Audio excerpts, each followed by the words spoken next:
All right, good afternoon, everybody. Okay. Okay, so welcome to our third BEI in our shows in our series this year. I'm going to give a very brief introduction, and then our speakers are going to take over. After they are done, we do have some questions that members of the Voice are going to ask based on the questions you guys submitted from that little activity you did in advisory. Okay, so Josie and Kerry are both members of a local chapter of the organization Showing Up for Racial Justice, also known as SURGE. SURGE works to organize in majority white communities to dismantle the white supremacy as part of Black-led and multiracial movements for justice. Both Josie and Kerry have been leaders in the local chapter and have been engaged in phone banking, canvassing, and pushing for deeply needed changes in the Erie County Sheriff's Office. Josie is a current PhD candidate at UB School of Social Work, and Kerry was a longtime teacher. So let us welcome our speakers, Josie and Kerry.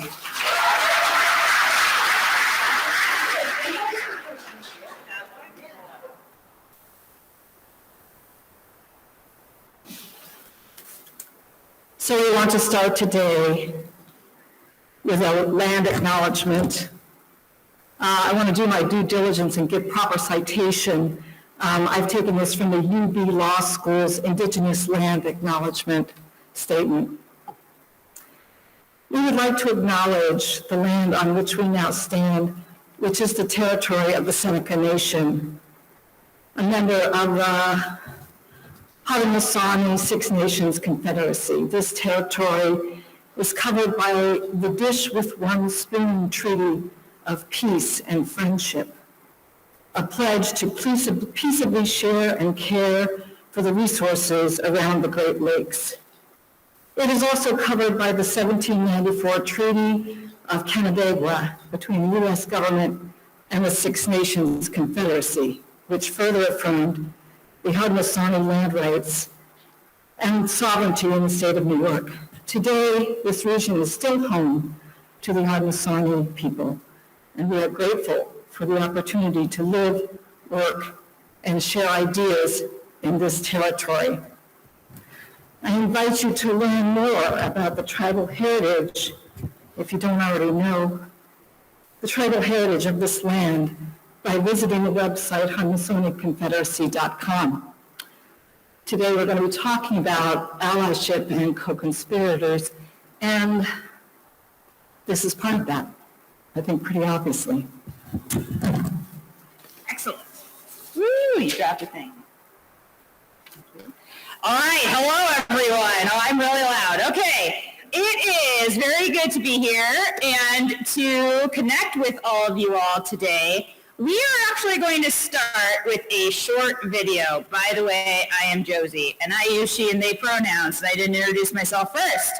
And we're going to watch a video, and the central person in this video that we're going to be watching is Dr. Bettina Love. So if nobody has heard of Dr. Bettina Love, she's a scholar, an activist, and writes a lot about abolitionist teaching. But she, in this video, is going to talk to us about what she sees as a difference between being an ally versus being a co-conspirator. And if that doesn't mean a lot right now, that's all right. We're going to watch this video.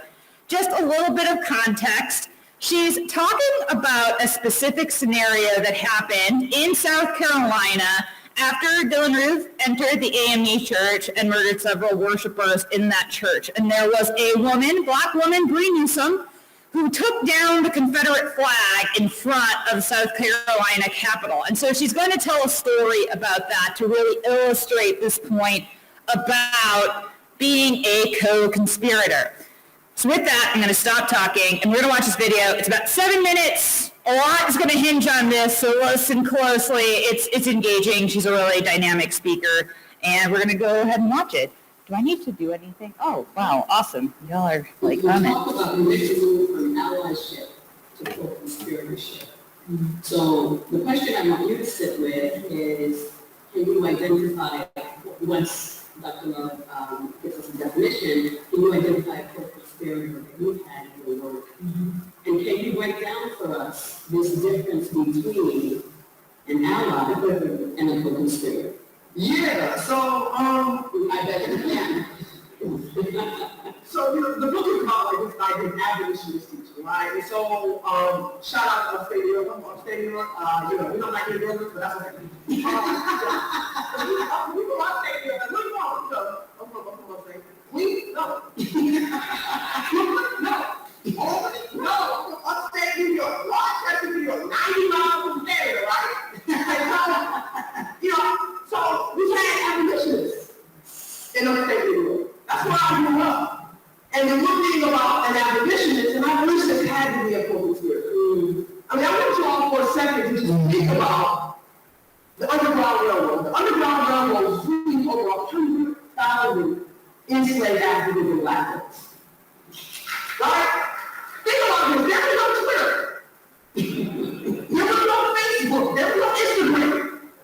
This was all on trust and love of each other. And to say that this system of racism and bondage is no more. Yeah. We did that. It was everyday people. Farmers, beggars, doctors, teachers, nurses, all ethnicities. We did that as a country. Someone came to your door and gave you a call, you just have to trust them. And so I wanted to bring that back. What would it mean for us in 2019 to think about what it means to be an abolitionist and to be a co-conspirator? And in the book, I use James Tyson. Now, many people are not familiar with James Tyson, as you know, Gwen Newsom. Gwen Newsom was the young Black woman who took that Confederate flag down in South Carolina 8 days after women went to the AME church. And I tell the story in the book because I think it's an important story because Gwen Newsom and James Tyson were not each other. There were some folks who got together and said that flag's coming down. They said, and a Black woman will take it out. They taught Gwen how to climb. They had Gwen's bell money ready. And that morning, Gwen Newsom and James Tyson were at an IHOP. They got the word to take the flag down. Gwen Newsom climbs up on the pole to take the flag down. Now, this is where the difference between an ally and a co-conspirator is. James Tyson, now there's a date for the flagpole. James Tyson isn't standing like outside the game. He's like, bring it. No, James Tyson, he is inside. And then the police say, you know what? We can get it out. Change the pole. James Tyson, because he wasn't here. He was here. Said, okay. We're going to stay on the pole. That white man at that moment understood why he was there. He put his hand on the pole, and he knew that the police would not take that pole when a white man, healthy white man, right there. He said, no. That's what it means to me. I don't know, you stand out there, and allies with all the language, they read all the books, they come to the meetings with all the terms. Right? They read the report before you read the report. I was the ally when Michael feel that.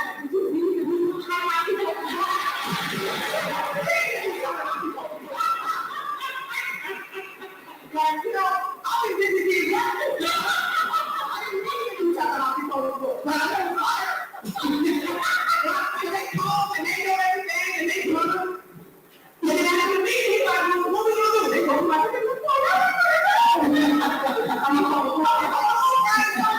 that's the difference between being an ally and a co-conspirator.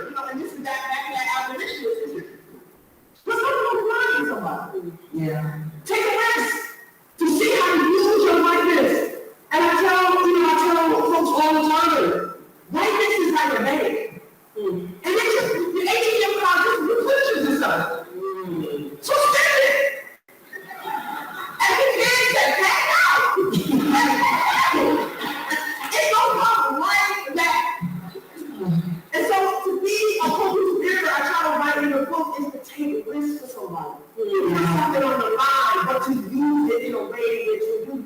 privilege.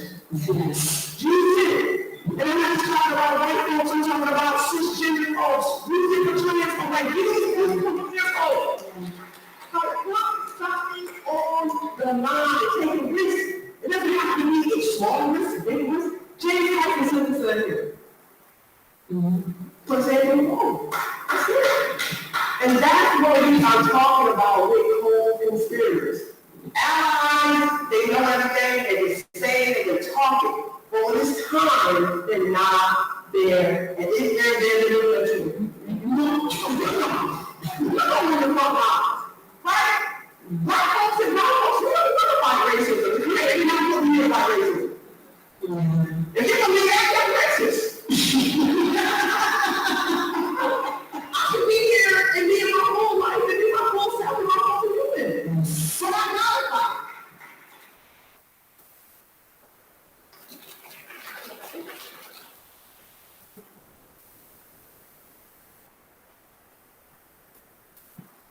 Right, you want to talk a little bit about it? All right, you want to start us off? Yeah, so there seems to be, maybe we need to talk a little bit about definitions, right? Defining an ally, defining a co-conspirator, and I think that's what Dr. Love was working on doing. And definitions are, there's the dictionary, right? Authority. But in these kinds of discussions, some of these definitions can depend on who's doing the defining, right? So one of the things we're going to talk about is how Dr. Love defines them, and then also what those words may mean to us. One of the things I'm wondering about is this whole notion of risk. When she's talking about risk, do we have to risk? Like, what do we have to risk? Yeah, Carrie and I were talking about this in terms of what does it mean to put something on the line? Yeah, and take a risk. And so obviously in the story we hear about James Tyson. Just FYI, when I wrote this up here, I wrote Mike Tyson because my brain. But James Tyson, they were engaged, in an act of civil disobedience, right? It was risk that put his physical safety and also engaged in an activity that, broke the law, so to speak, right? But something that really struck me that I was talking to Carrie about is that putting something on the line is not just about physical risk. It's about risking your comfort, about risking time, about risking reputation. So there's a lot of different elements to me when I think about what it means to be co-conspirator and putting some skin in the game. Yeah. Right, and she said, the risk can be small or big, right? So we all have to judge for ourselves what kind of risk we can take or we're willing to take. The other thing that really struck me in this, she said, put something on the line for somebody. Take a risk for somebody. And what that for somebody, I think, implies is that you have to be in some kind of relationship, right? You have to be in some kind of relationship with a person or members of a group or a group who is oppressed, right? So, for example, our group, SURGE, Showing Up for Racial Justice, we are in relationship with Blur. Tell me, the Black Glove Resistance Arrest. Yeah, I struggle with that one every time. But we are in relationship with them. We take direction from them. We ask them what they need, what they would like us to do. So being in relationship, doing it for somebody, right? And that relationship, I think, is really primary. Yeah. Yeah. So. All right, we're going to make you talk to each other. Surprise! So we are going to take just a few minutes, like about, I would say, 4 minutes to talk to one or two people near you. I am sure you are sitting near people you know. If it's possible to talk to somebody in front or back of you who you don't know as well, I encourage you to do it. Take a risk, right? So we just want you to talk a little bit about this so it's not just us talking at you. And here are some reflection questions that are up here. And it's just really asking you to do a little bit of what Carrie and I just started, which is just to reflect on what you heard. So we're going to do this for about 4 minutes. Go for it. I will shout at you when we are going to come back. Go for it and chat.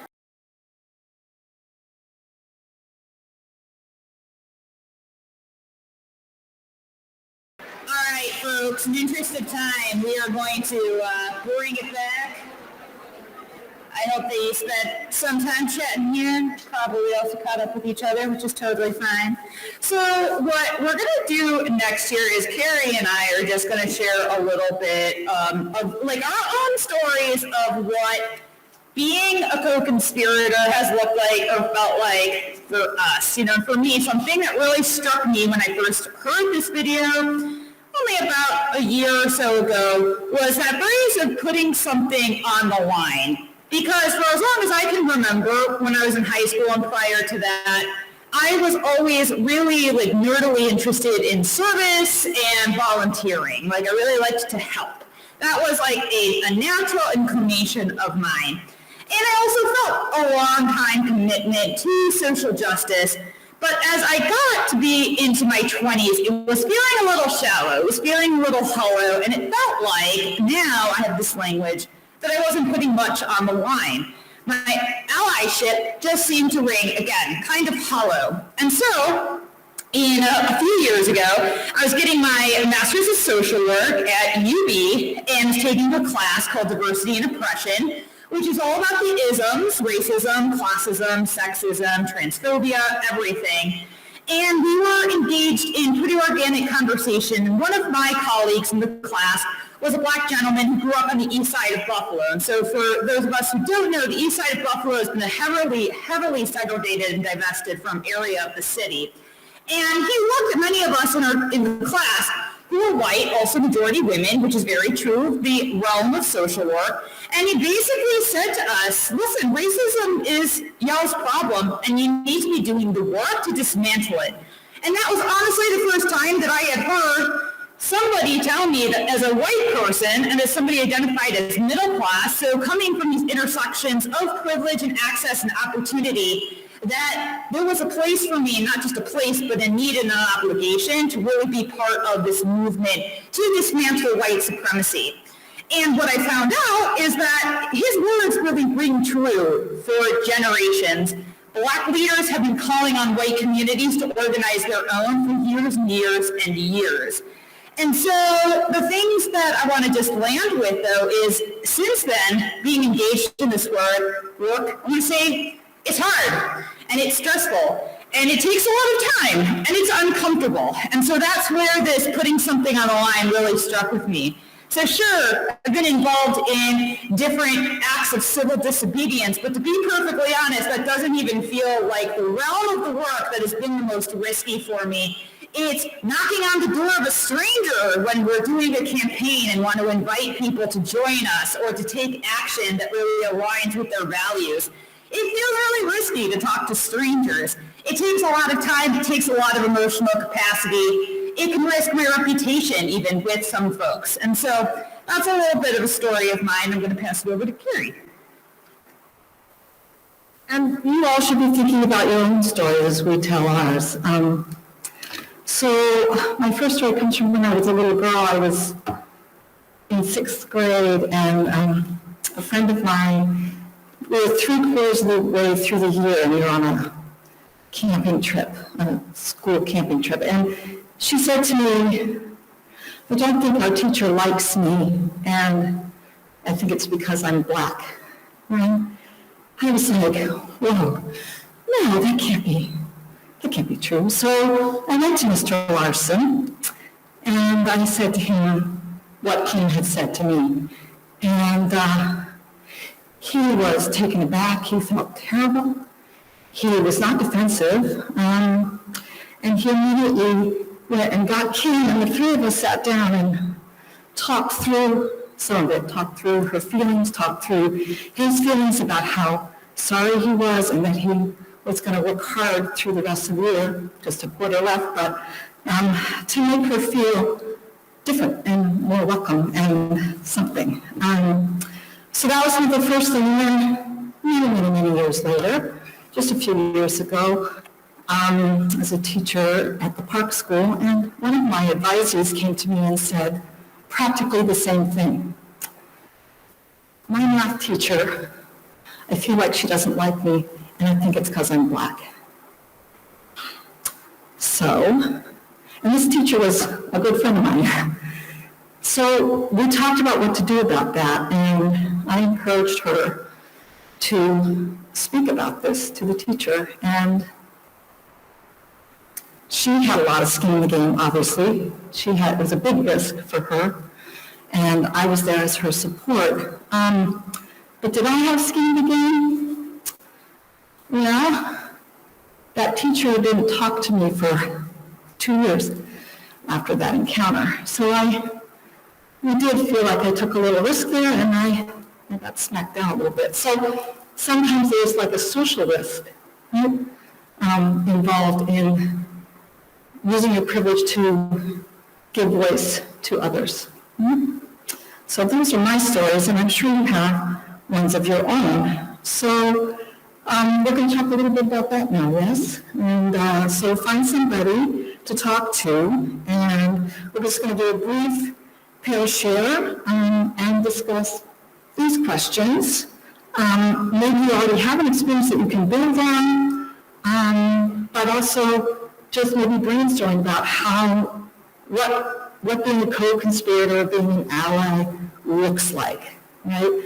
And maybe we can even get into, as we're going to post some of your ideas after we have this chat, we just get into a little bit about what do you think is the difference between allyship and being a co-conspirator, and what does that look like for you guys? Come on. Yeah, all right, so go for it. You're going to talk for a few minutes and be prepared. We want to get a couple ideas from folks afterwards. So you reflect on this for a few minutes.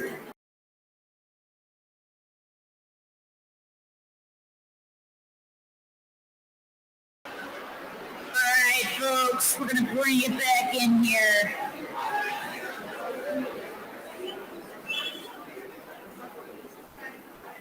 All right. You want to elicit some input? Do you want to elicit some input? And I'll take it.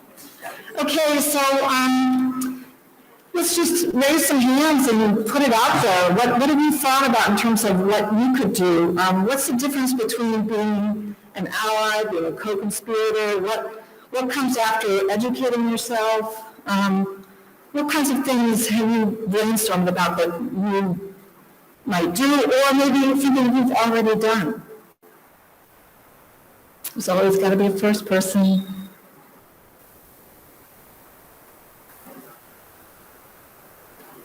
Somebody's got a hand up. Yeah.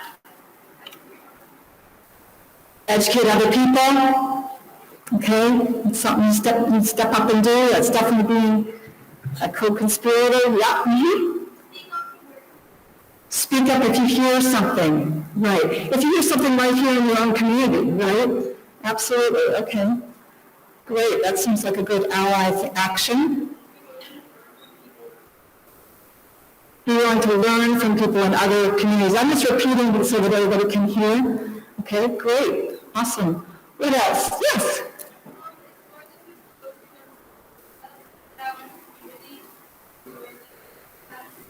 So I heard get out in the community. Maybe did I hear join a protest? Did you say that? More than just social media. Okay. So doing something really active, right? Getting out into the community. All right. Anybody else? There you go. Yeah. Call people out if they say something. Yeah. Step up and just right there in the moment deal with it. Yeah. Okay. Good. And is there risk involved in that? What kind of risk?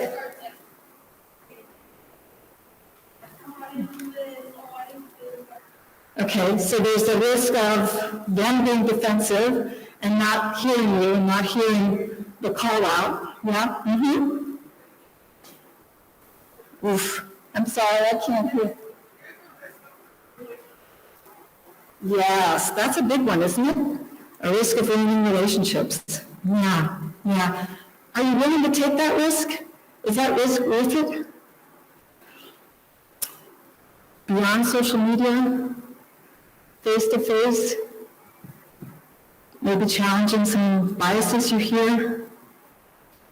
Yeah, there's social risk. There's real risk there. And it's not even a matter of chaining yourself to a gate somewhere, right?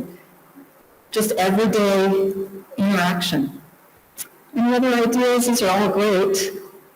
Really good ones. Anybody else have something? Right, so what I'm hearing is that it doesn't necessarily, oh, I'm sorry, you waving right in front of me? Go ahead.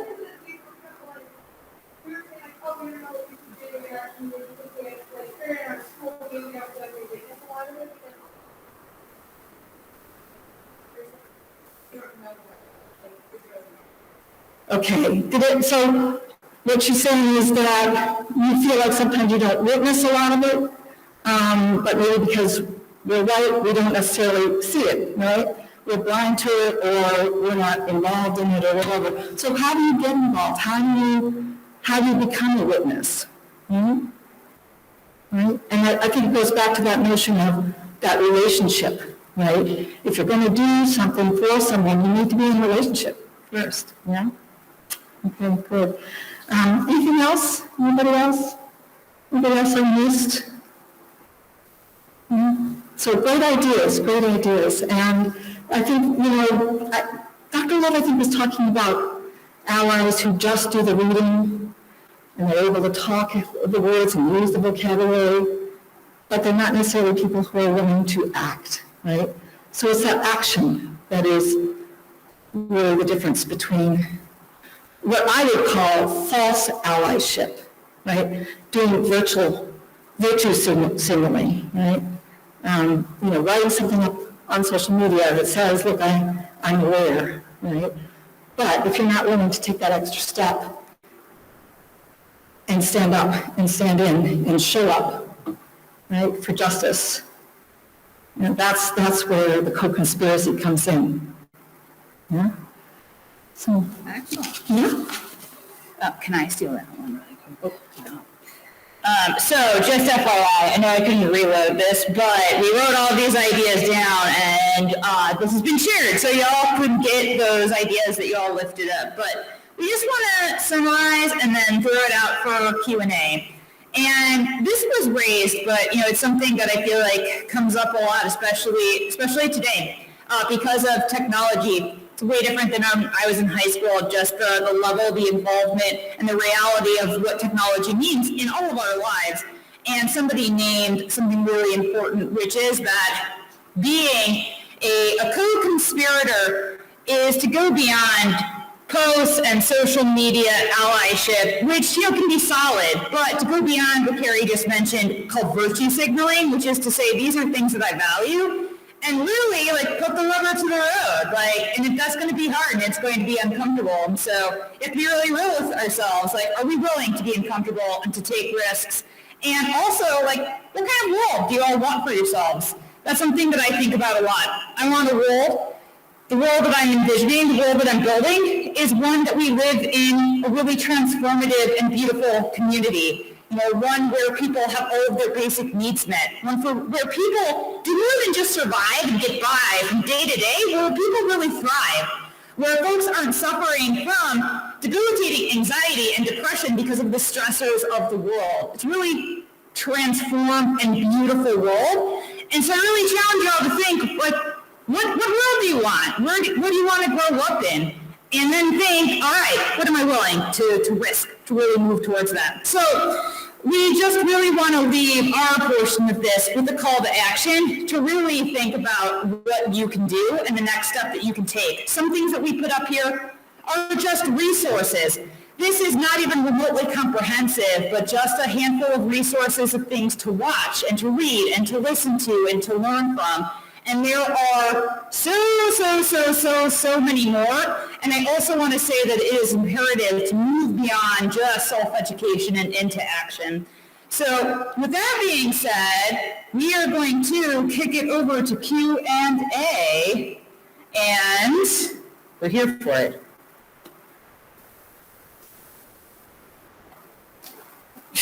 Thank you.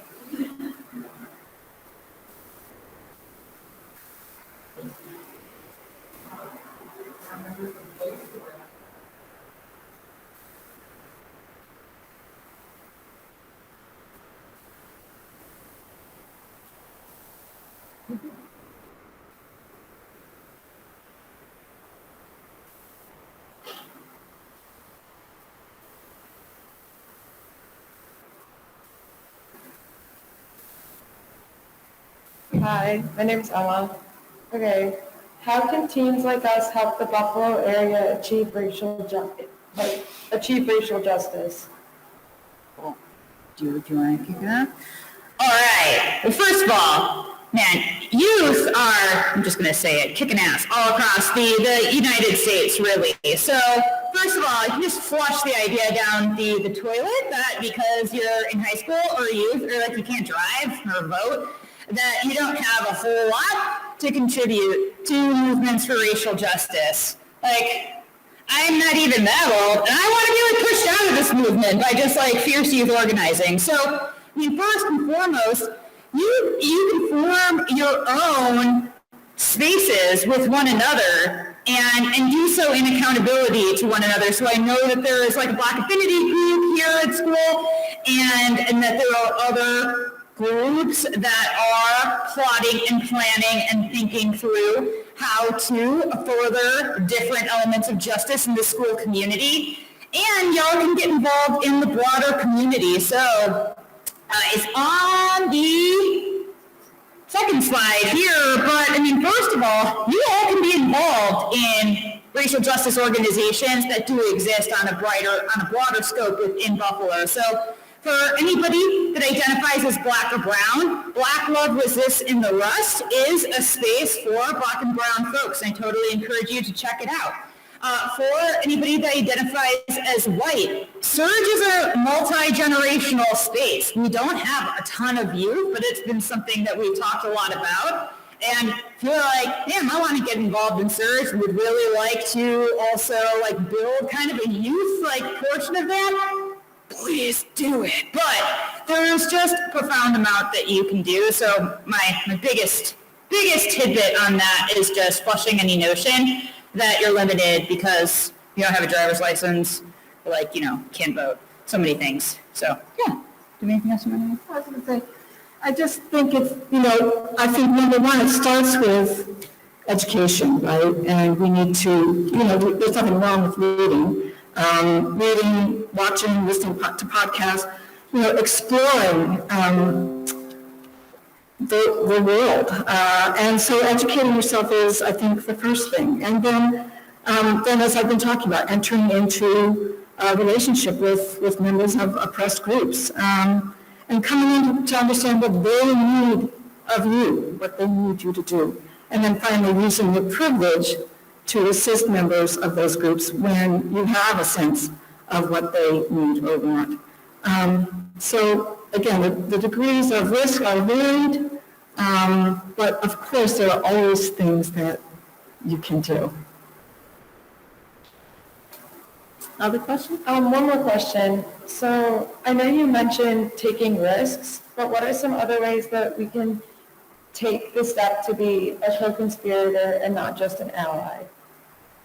So I understand that Dr. Love is, sort of presented allyship as a weaker version or maybe even a virtue signaling version.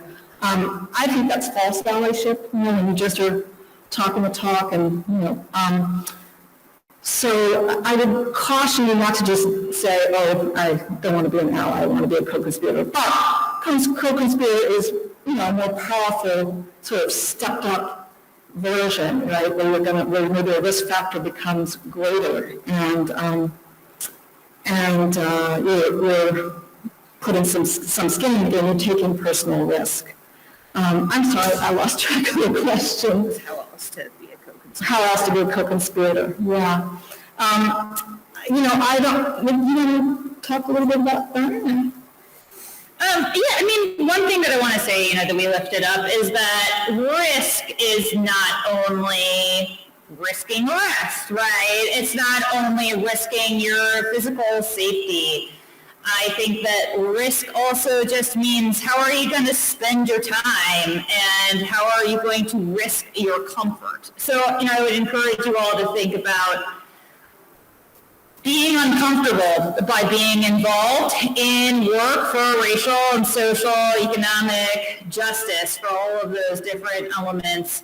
And, do you want to get home after school right away, or do you want to decide that you're going to give a whirl to joining, one of the groups that exists here in like BI stuff. I have really good language here. So, it's like, do you want to get home right away, or do you want to like risk your time and maybe also risk your comfort because you're not quite sure if it's the right space for you? So I would just really encourage thinking of risk really broadly. It's generally not all that risky. Maybe it is, depending on who follows you on social media, but it's generally not all that risky, to post things on social media that indicate, truly held values. It's a lot more riskier to take that and really put it into action, to show up at meetings, to try to put forth different projects, to engage in multiracial dialogue, to engage in conversation, with like folks, let's say, in a broad array of diversity. So for instance, like different groups that are engaging with folks of different gender identity, different sexual orientation, just like Dr. Love mentioned, also different race, different class, right? There's all of these different elements that make up who we are. And the risk, I think, involved is in giving up your time and giving up your comfort to really engage in that, because we live in a society that does not encourage us reaching across those lines of difference. So just by doing so, it's going to be uncomfortable. And I would just add, so every high school has a cafeteria, right? And you have lunch, and you go to your table, you go with your friends. And it isn't that, in classes you're probably mixed up with lots of people, but lunchtime is a time when you can just be with your friends. But you do that every single day. And I guess one of the things I encouraged my students to do was every once in a while to get out of that comfort zone and go over to a different table. Something as simple as that. And it's risky, and it feels scary, I think, very likely. Going to a table where you may think you're not welcome, and maybe you're not, and that's part of the risk. Right? So even something as simple as that, it doesn't seem like a big thing. And yet I think for high school students especially, that crossing those lines in the cafeteria, it's significant. Thank you.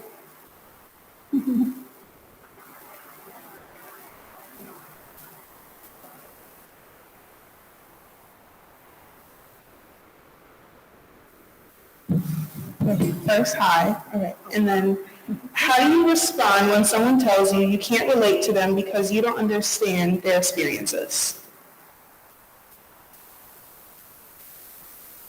So I would say the only way that we can begin is to talk about our experiences and share our experiences and express interest in, I want to know what your experience is. And I think, yes, at some level, we may never be able to relate across certain lines. At some level, we are all just our own selves. And even communicating that to everybody else is tricky. And sometimes you feel nobody really even knows me, right?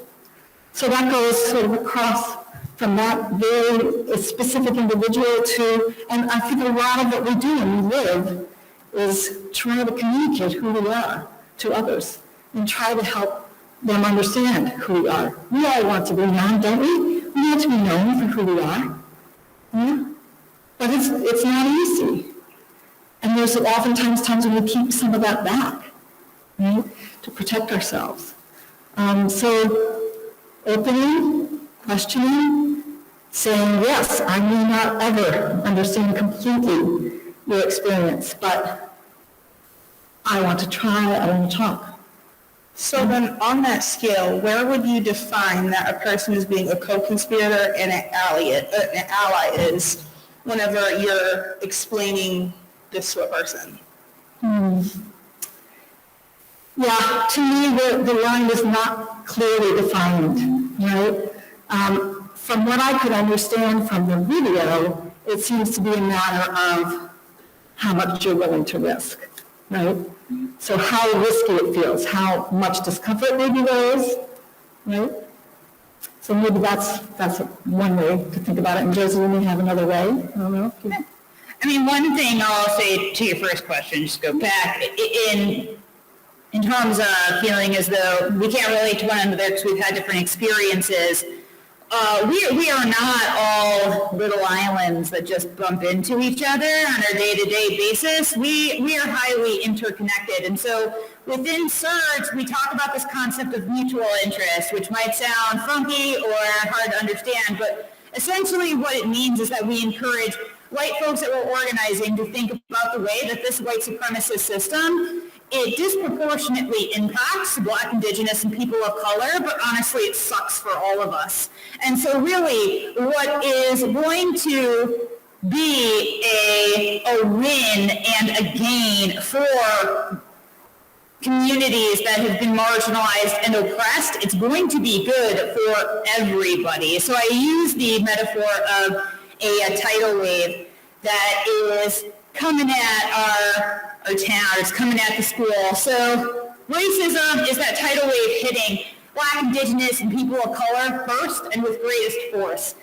But it is going to keep cascading, and it is taking us all out. So that is to say that this system is not serving any of us. The world that we live in, where we can't meet our basic needs, where people can't access health care, they can't access health insurance, quality education, safe housing, even for those of us who do have some access to that, when everybody is able to have that, it is going to be better for everybody. So you can hold in tension that you and I, if I'm talking to, for instance, a member of BLUR, we had very different life experiences, me as a white person and somebody from BLUR as a Black or brown person. We can hold in tension the fact that we have had different life experiences, but that really aiming for, again, a transformed world is going to be better for all of us. And I would agree with the difference with ally and co-conspirator. What I would say and why I think that Dr. Love is really honing this down is that the term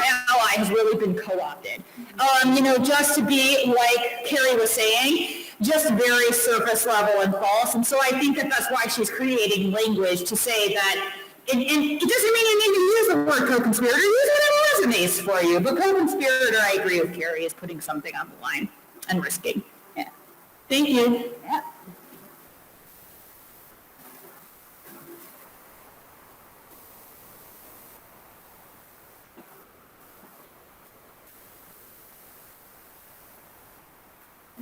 Hi, so this last question was something that someone asked, but we actually have an answer for it, if that's okay? So this question said, what should we do if we witness an act of racial injustice? And assuming that's in our community at Mount, we just want everyone to know that there is now like really set in stone reporting protocols. So you can report it to any faculty member, any staff member, a teacher, and they're required to let Ms. Sup or Ms. Supan know. And even if you don't see what happens, there's always actions taken. It's never ignored. So, they'll look into the incident, work with all the parties involved, and it's always investigated even if it doesn't show up or there's no outward resolution. There's always something being done. So I feel like, it's really uncomfortable to have to bring it up, but nothing's going to get fixed if you don't. So I feel like if it makes you more comfortable to know that there is a protocol now, that's in place. And it's really suggested that if you see something happening, you do bring it up to someone because they are now required to make it a priority. So yeah, thank you guys for this. Thank you. Yeah, thank you all. Cool. We good? Yeah. All right. Have a good day, everyone. Thanks. Let's give our speakers one more round of applause and gratitude for their information and their challenge to us. I do want to say just one quick thing before I pass it over to Mrs. Spellman, which is that if you are interested in engaging in this kind of work here in the Mount community, please join us at meetings of The Voice. Our next meeting is January 26th. That's right, I got a plug in here. And this is the kind of work that we are actively engaged in at The Voice, so please do come. We meet in the library at 2:40 every other Wednesday. So I look forward to seeing y'all there.